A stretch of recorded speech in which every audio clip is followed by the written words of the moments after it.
This is Dorie Clark, and I am here with Marshall Goldsmith on behalf of Newsweek. This is our weekly interview show, Better. We are so glad to be here, and today we are talking about how to coach yourself to greatness. Marshall, thank you for being here. It's wonderful to see you. Oh, I love you. Happy to be here and very honored to know you. Thank you so much, Marshall. And it's great to see everybody here who's tuning in. Please feel free to type into the chat box and let us know where you're calling in from. We'd love to see who's here so we can greet you. And we're going to be taking your questions throughout the course of the interview. So please feel free at any point to type them into the chat box as well. So, Marshall, my first question for you, you are a legend in the world of executive coaching. You were the author of multiple New York Times best-selling books. One of the most famous is called What Got You Here Won't Get You There. And I'd love to hear a little bit more about that. Why is that so hard for people? What do you mean by what got you here won't get you there? And what is the stumbling block for so many people? Well, any human or even any animal will replicate behavior that's followed by positive reinforcement. So the book is for successful people. And the more positive reinforcement we get, the more we fall into something called the superstition trap. I behave this way, I am successful, therefore I must be successful because I behave this way. Well, no, everyone I meet, including me, are successful because we do many things right and in spite of doing things that are stupid. And I've never met anyone who's so wonderful there's nothing on the in spite of list. So the book really talks about what are the classic problems that come with success. And since I've written that book, I've had the opportunity to spend time with pro athletes, Broadway stars, a lot of people who have had huge career success and are now dealing with the existential crisis of what to do now. I've had 8 meetings at my house with retiring CEOs. Now what? So, it's very important as we go through life to be prepared for that next step. Today, I've got a meeting with the head of the Olympic Committee. And my friend Mark Thompson and I are going to talk about working with the Olympic athletes, not about getting a gold medal. I'm not an athlete. I couldn't help them with that. But what do you do after the Olympics? What are you going to do the rest of your life? Because Michael Phelps did a movie about this called The Weight of Gold. It's not pretty. The numbers are very bad. The NFL, terrible. National Basketball Association, terrible. So really looking at, I like the title of your new book, The Long Game. Really need to look at your life from that broad perspective and say, what got me here could be winning the Olympic medal. Okay, 20 years from today, that doesn't matter. What are you going to do next? So I think it's a really important concept. And in the concept, I talk a lot about the topic of our talk, coaching yourself. Get feedback. Find out how you're seen by people. Talk to people, follow up, measurement, get better. And so, yeah, I love what you're doing. And yeah, today's topic is related to what I do for a living.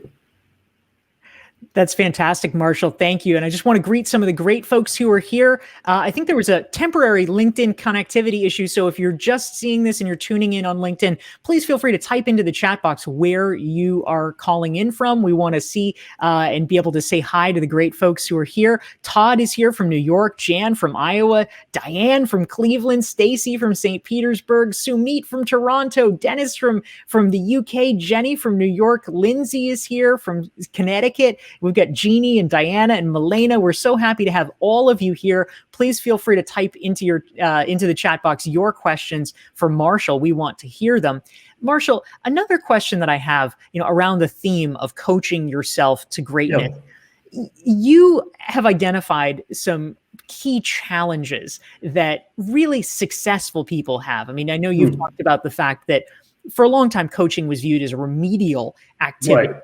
But one of your insights, my cat Philip agrees entirely with it, is that the big evolution is that now we are understanding that even high performers, especially high performers, need coaching. What are some of the challenges, the main challenges that otherwise very successful people experience?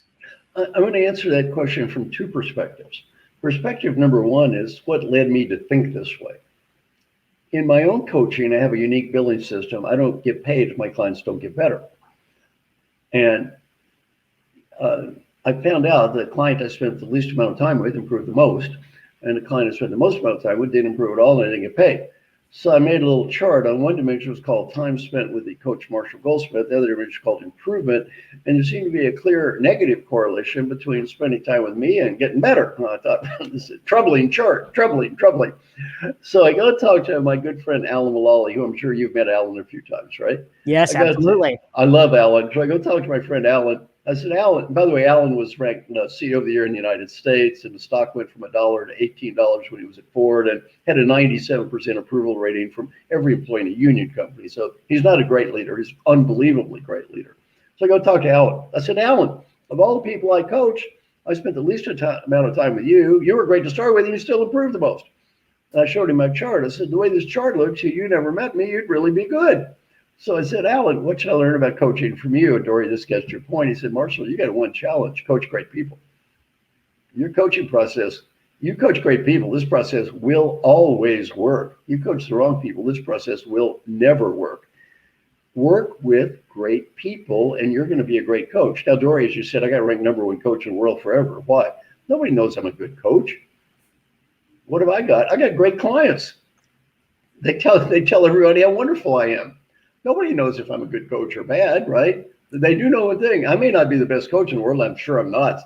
On the other hand, I got the best clients in the world.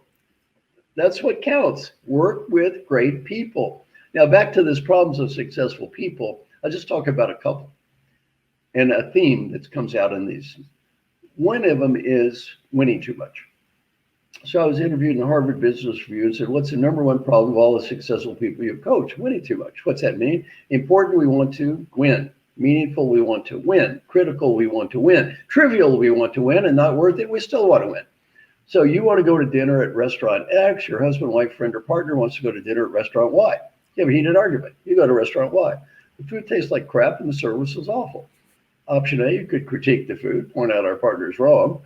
This mistake could have been avoided if you listened to me. Or option B, you could shut up, eat the stupid food, try to enjoy it, and have a nice night.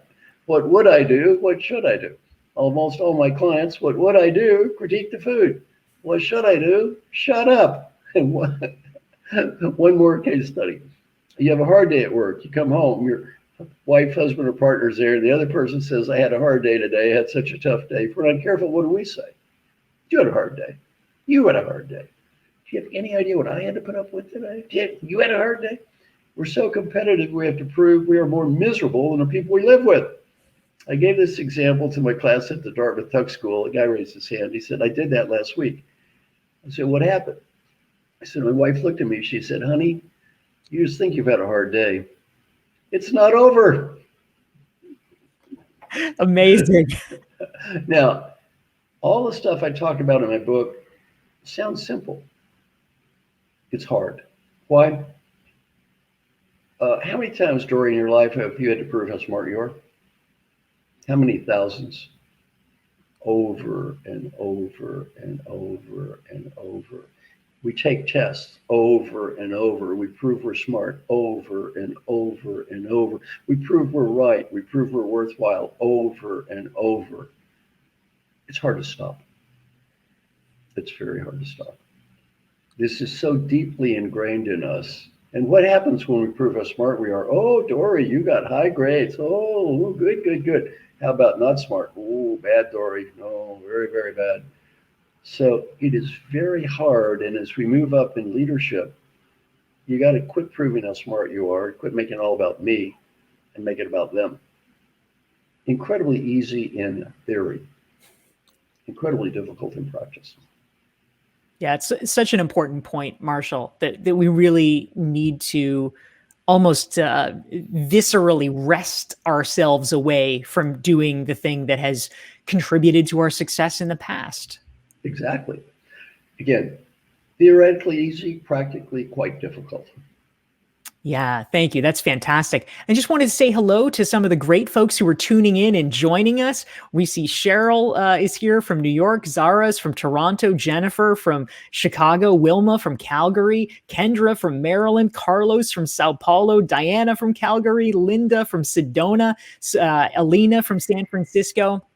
Wonderful to have all of you guys here. We love it. We love your questions. I see Tina is doing a great job. She's typing in some of the insights that she's gleaning from the conversation. Marshall, she says, number one problem of the most successful people, winning too much. So we got that exactly right. Jasmine's here from Mexico. So if you have a question for Marshall, please type it into the chat box. We want to make sure to get yours. And Marshall, I know that a lot of folks who are on this call right now and are tuning in because we're also live streaming, not just to Newsweek, but we're also this week live streaming to the Facebook and Twitter channels of WBEX, the World Business and Executive Coach Summit. So a lot of coaches are tuning in. Hi, coaches. Yeah, hey, coaches. A lot of questions that I hear, and I would certainly love to hear your perspective on this. The coaching industry has grown tremendously in the past 2 decades. And for a lot of people who are trying to establish themselves as coaches, they often feel like, oh my gosh, there is so much competition out there. How can I stand out? How can I show that I'm good at what I do? If you were giving advice to someone that was relatively newer in the field and looking to establish themselves, what would you suggest to them at this point, Marshall? Yeah, the first thing, I think coaching is a wonderful profession and a very hard business. So there are 2 different issues. Coaching as a profession, which I think is wonderful. Coaching as a business is hard. Number one, recognize it's hard. And, I'm going to give you a series of questions that I ask coaches. Now, in my book, What Got You Here Won't Get You There, I focus on people trying to prove themselves too much. And by the way, I wrote that book largely based on my experience with coaching CEOs and multi-billion-dollar corporations. That's typically more their problem. And it's typically my problem. I've, if anything, tried to prove myself too much, show off too much, and try to impress others too much, more than needed. There's an opposite side of the problem, though, that I discussed in my book, How Women Rise with Sally Helgeson. Sally brought this up to me. She's an expert on women in leadership. That book has also been amazingly successful. Sally said many women have the opposite problem. They're great, yet they underrate themselves. They put themselves down too much. They're too hard on themselves. And now I'm going to ask all the listeners, especially the coaches, 4 questions. Question number 1, if you had more power, influence around the world, would the world be a worse place or a better place? Just answer that question. Would the world be a worse place or a better place? Okay. Question number 2, do you feel uncomfortable about promoting yourself? Do you feel uncomfortable about promoting yourself, about building your brand? Does all that make you uncomfortable? Question 3, has this discomfort made you hesitant to do that? And the answers are often, the world would be better. It does make me uncomfortable. And this discomfort has made me hesitant to do that. I feel like I shouldn't do it. My good work should speak for itself. Then the answer, number 4 is, then I guess your personal comfort is more important than your desire to help the world. You just told me your personal comfort is more important than your desire to help the world. So I've got a message to the coaches out there. Many of the coaches I work with are great people. They have issues with self-promotion. They have issues with building their own brands. And you really need to think, if I built my brand, would this world be a worse place or a better place? If you really believe the world would be better, then get off your butt and do your best to build your brand. And by the way, never say my good work should speak for itself. At one level, that sounds like humility. At another level, it's a form of moral arrogance. What you're saying is, I'm above that. I don't have to sell myself. I don't have to promote myself. I'm better than that. Let me help you. No, you're not. No, you're not. You're not better than that. And when you think you're better than that, you've got a big problem. So those are just a couple of reflections for coaches. And again, a little bit different than typically the feedback I would give CEOs. Yeah, most of the CEOs I coach, they don't need to go to a certified training program. So true, Marshall. That's really helpful. Our chat box here is lighting up. People are saying that Diana just says, "Wow!" So you're rocking everybody's world. This is great. We have Quentin Q who says, "Love the What Got You Here book. I use it all the time with my leaders." Thank you. Excellent. That's what we love to hear. This is great. An excellent question came in, Marshall, from Michael. He wants to know, how should someone without a coach determine what they should work on? So okay, very, very what good. do you think? Okay, first thing is get in. I love feed forward. Just ask people, I want to be a better husband, wife, friend, colleague, partner, whatever the hell it is, the boss, coworker. Pick one thing to improve and just do follow up on that. But don't ask for feedback, ask for feed forward.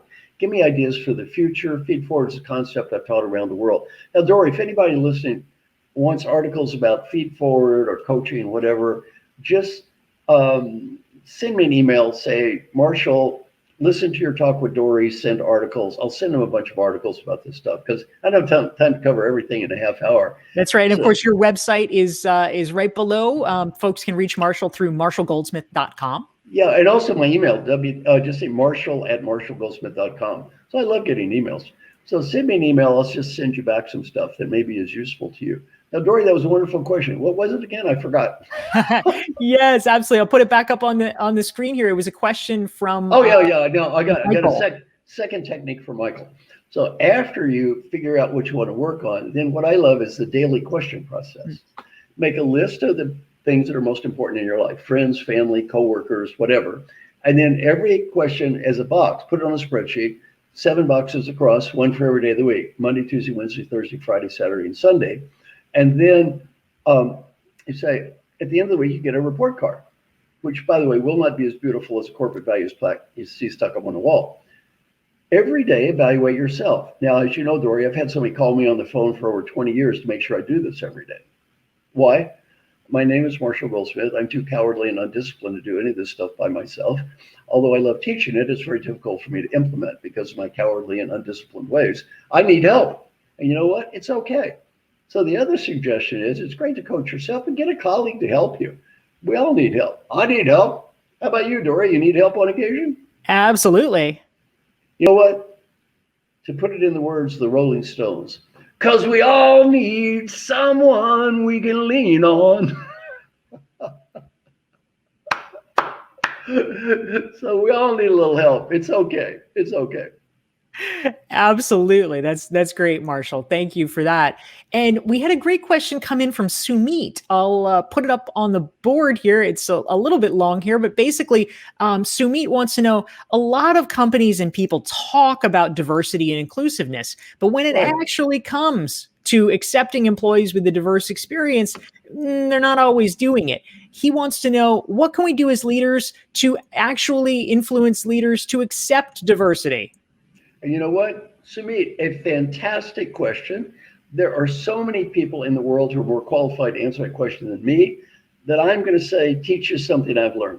If I'm not the world expert on that topic, don't answer it. You know why? I'm not the world's expert on that topic. There are people who devoted their lives to answering that question. And you know what? They can answer that question better than I can. Good learning point for a coach. If you're not, Alan Mulally taught me that. He was at Ford. He'd get questions. He'd say, I'm the CEO, but there are other people in this company that know more than me. When you get asked a question, there's a bunch of other people know more than you. You know what? Ask them. If I wrote the book, I try to answer the question. If I read the book, just read the book. Fantastic. One of the points you make, Marshall, over and over again is that one of the flaws of smart top leaders is adding too much value and always wanting to have the last word. So it's a great lesson for all of us. Yeah, right. Yeah, there's about 99% of the world that I'm not much of an expert on. That's great. Well, Marshall, here is one thing that certainly I have heard you talk about it, and folks would love to get your insights. Mark, who actually has a book that just recently came out, and congrats to you, Mark, and your partner Cheryl. He says, "What is the number one thing we can do to build our personal brands?" Do you have thoughts to share on that, Marshall? A couple. I'm going to give you more than one, though. On this one, yeah, I am good at that. I am good at building my personal brand, right? I've got a lot of flaws. That's not one of them. So the first thing is have a personal brand. Now, Dorie, my mission has been helping successful leaders achieve positive long-term change in behavior. Do a Google search, in quotes, helping successful leaders. The first 500 hits you see, 450 are me, and the entire rest of the world is 50. 30 years ago when I started coaching, nobody was helping successful leaders. Coaching was for losers. One thing I'm so proud of is make coaching for winners. My friend Alan Mullally deserves a lot of credit for that one. Helping successful leaders. Well, that's a clear brand, a clear brand. Read Martin Lindstrom's work too on brand building. He says some great stuff. He's one of our 100 coaches. Have a clear brand that you can identify. Have the brand add value to customers, and then you focus on that brand and become the world's expert at that. You can't be the world's expert at everything. Don't try to be. Clear, focused brand, communicate that brand, build that brand, and realize marketing is part of your job. It's not an add-on. You have two goals, competence and credibility.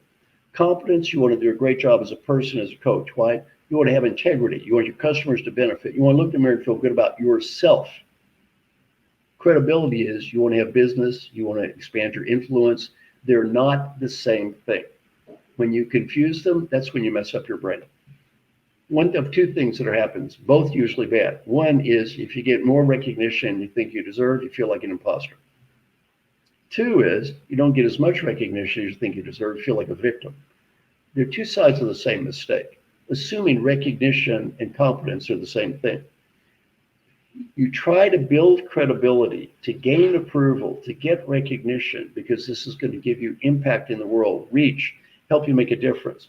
You try to develop competence because you want to have integrity, do a great job, help others and feel good about yourself. Don't confuse the two.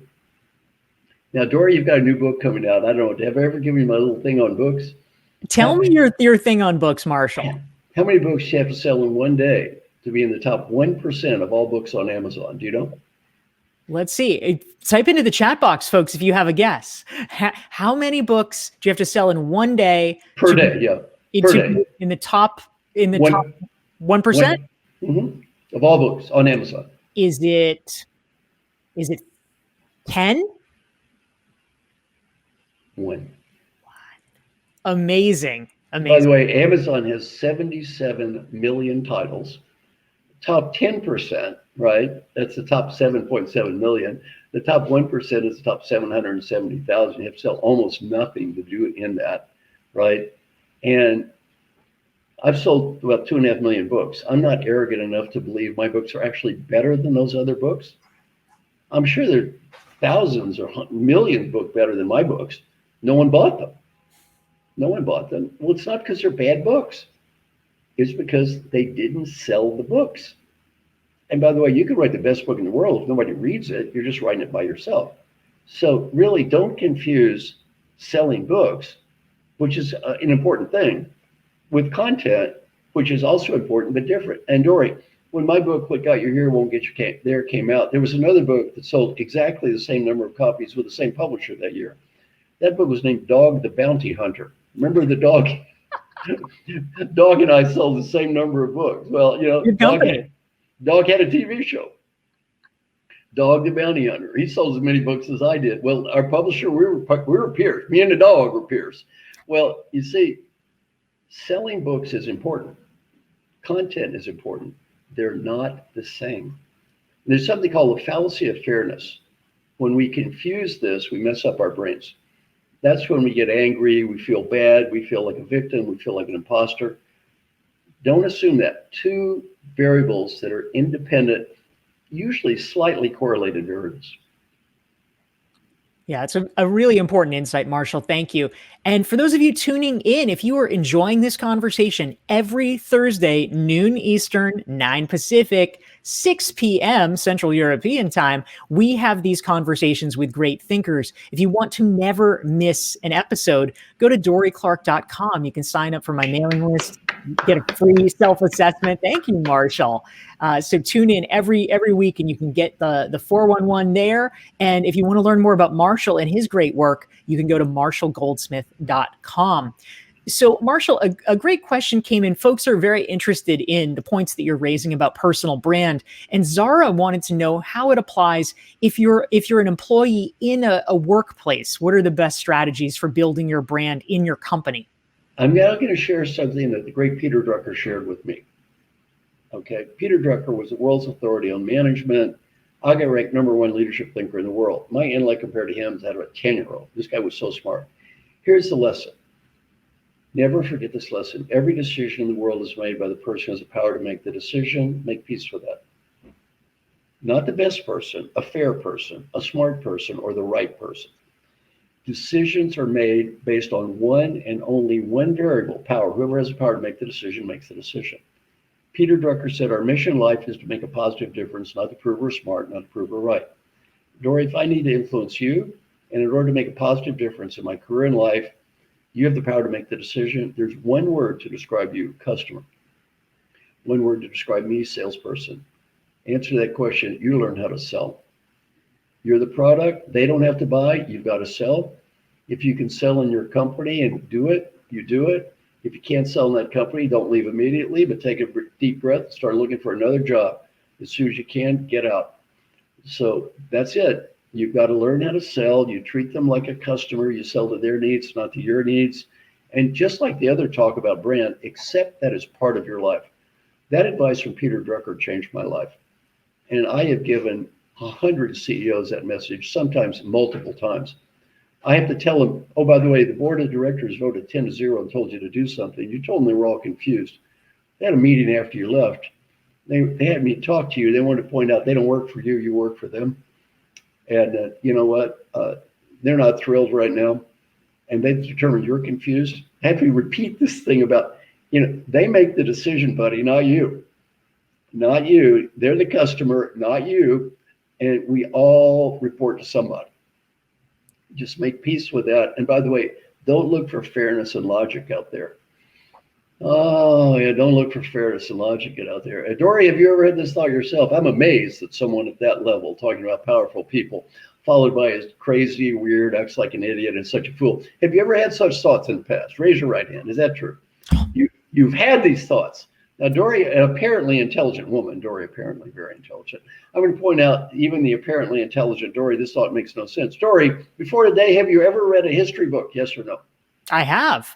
In the history of this world, and most people, those high levels of status and power, and mostly women or men over the years. Mostly they're men. Yeah, younger, a little bit older.